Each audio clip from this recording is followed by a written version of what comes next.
This is the first Sunday in the new season.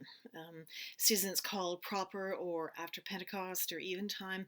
It doesn't really have a comfortable name, but it's that long stretch of green. Now that we're over the 100 plus days that was our Lenten Easter cycle.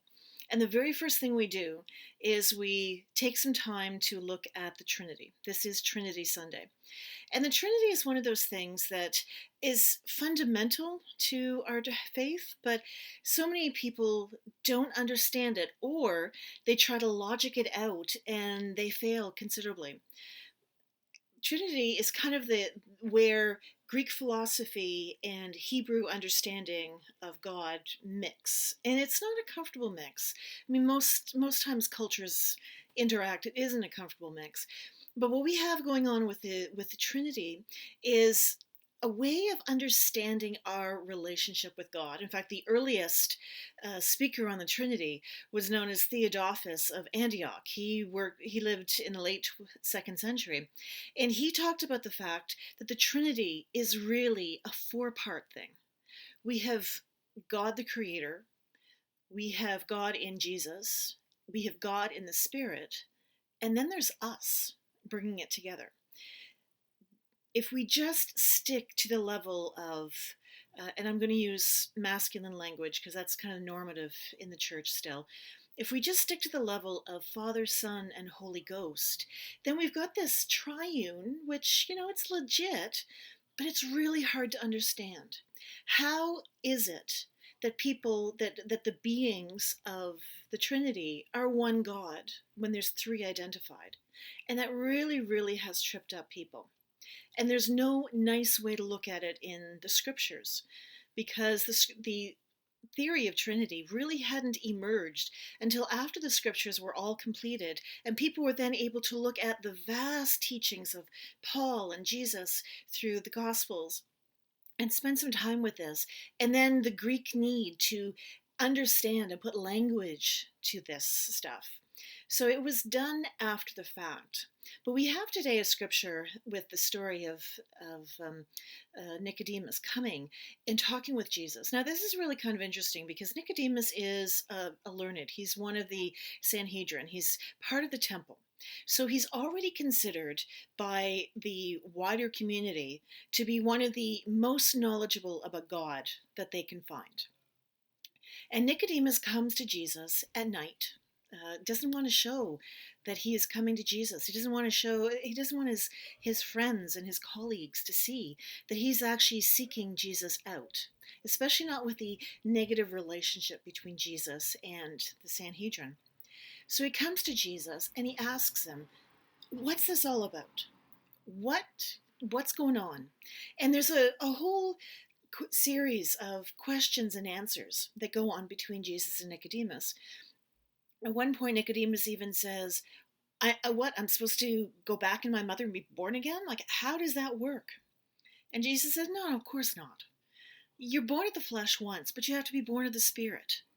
And Nicodemus just isn't getting it. And this dialogue continues, and Jesus finally looks at him and said, "You're one of the most intelligent people in the area. Like, you know this stuff. Why are you not getting it?" And that kind of is where we start. So often people want to put logic on faith. And Christianity has a really uncomfortable relationship with logic because logic is a very Greek practice for a culture, a Hebrew culture that created faith and understanding of Jesus. So as I said, the two go together very uncomfortably. And one of the first thing they worked out was the sense of who Jesus was. If Jesus was fully divine and fully human, how do we do that? And this took years, centuries of battles. I mean, people are still actually arguing a lot of these points today. But the center core of the Trinity took centuries. Once they had figured out Jesus, they had to figure out Jesus' relationship with God. The Spirit was kind of easy. The Spirit you don't see, you just feel, and it's there to undergird all of our worship and celebration, our understanding of Jesus. It also was originally seen as wisdom, as ruach, as Sophia, as this feminine energy that kind of triangulated and helped out the Trinity and brought us to a point where we would understand just through faith what the Trinity was, what God was, what we were expected to be. And that was not terribly satisfying to a lot of the early church people. They wanted to know. Just like Nicodemus, they wanted to have solid answers. And they didn't understand what Jesus was trying to get at.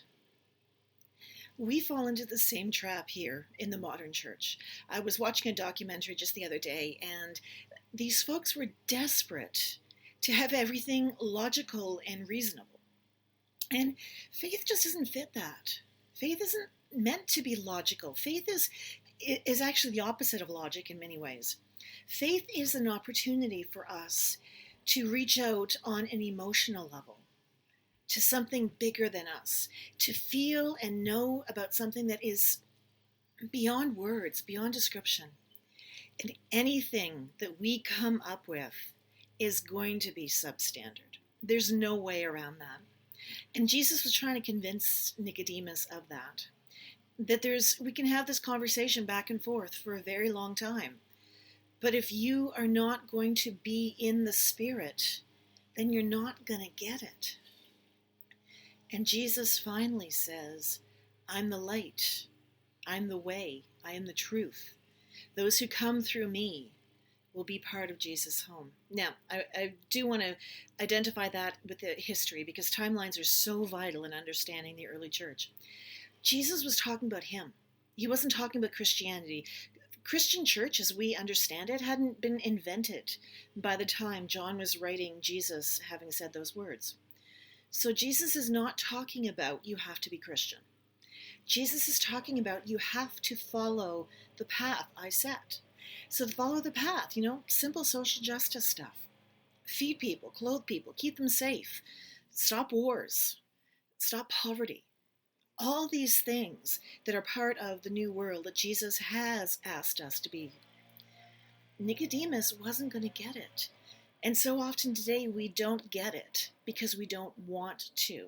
And that's kind of something that Jesus understood. It's not simple to follow Christ. It is easy to understand what we're supposed to do. But the actions of following, the giving up of self, the prioritizing others, the looking to God for direction, trusting in God rather than trusting our own machinations. That is hard stuff. And we're not used to doing that. So what we do instead is we logic out faith. And if you logic anything out long enough, it becomes so ridiculous, it's not believable. So we do that. Or the other thing is we spiritualize it to such an extent that it is empty and meaningless. And we do that too. The wonderful thing about the Trinity is it gives us an opportunity to see God the Creator, God the Redeemer, God the Sustainer, and ourselves in relationship.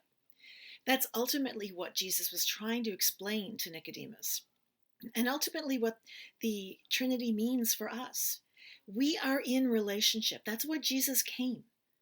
Jesus left to allow another entity, another persona of the Godhead to be with us, to expand beyond the physical limitations that Jesus' human body had to experience. And the thing about persona, it's really hard sometimes when English words so closely resemble words in other cultures, because we automatically put on the meaning of our own culture onto that word. Persona was a word that came out of Greek drama. It was the practice of putting on a mask to reveal your true self. So you've seen those happy and sad masks that come out of Greek culture. The whole idea with putting on masks is that you were making yourself known. You were exposing yourself, essentially. You were no longer allowing the lies of society to dictate you. You were as honest as you possibly could be. It's not meant to be individual person, which is what the English ear hears. It is meant to be the expression of honesty. So we have three persons, three personas in the Trinity. where God shows God's inner self, where we see who Jesus is and was. We see who the Spirit is for us. We see God the Creator, God the Redeemer, God the Sustainer. The language we use is always incomplete.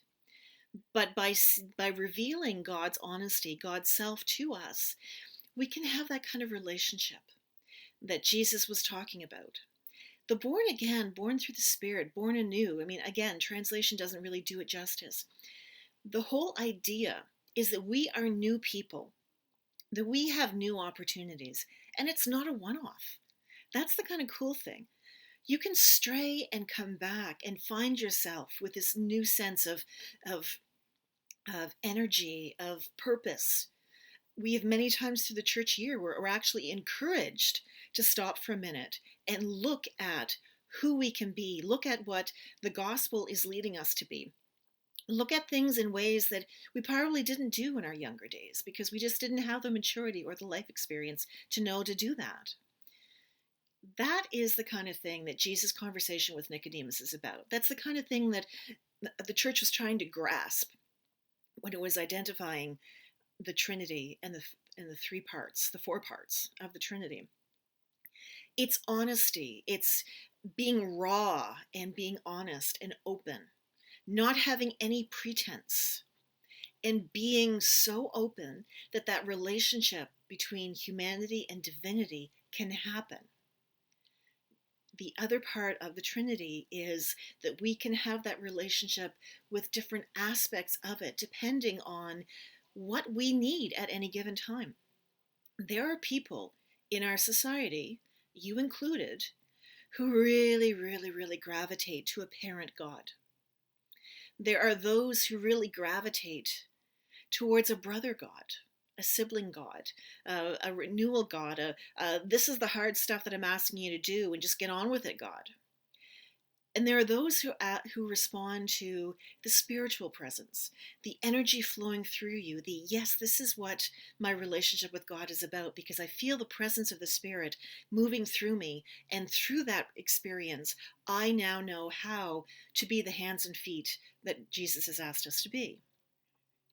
It does not mean that these are three different gods. It means that there are three different aspects that we relate to. And just because we might really want the parent God does not mean that we don't also want the sibling God and the spirit God. Because different times in our lives, we are going to need different parts of God. All God, still God. But how we relate is what matters. How we have relationship. How we can identify the different aspects of the Trinity. I was once told that if you talk about the Trinity long enough, you go into heresy.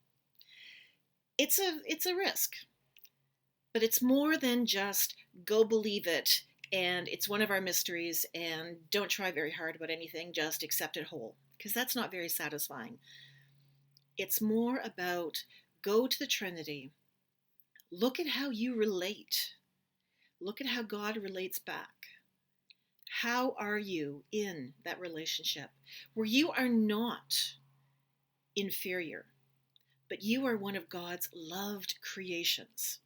That God so loved you that God gave the only Son, that whoever have faith in him would always have God. This is what we celebrate on Trinity Sunday, that God is with us in all forms, in all personas, in a complete relationship. Nicodemus might not have understood it. We might struggle with it today. But God is still there working it out, trying to help us understand what the relationship is. And just like that Greek theater, all the words of theology is just a fancy costume. None of it really matters if you cannot feel that relationship. And once you do feel that relationship, none of the words matter anyway. You are part of God's creation, however that's expressed. You are God's beloved, and that's all that really matters.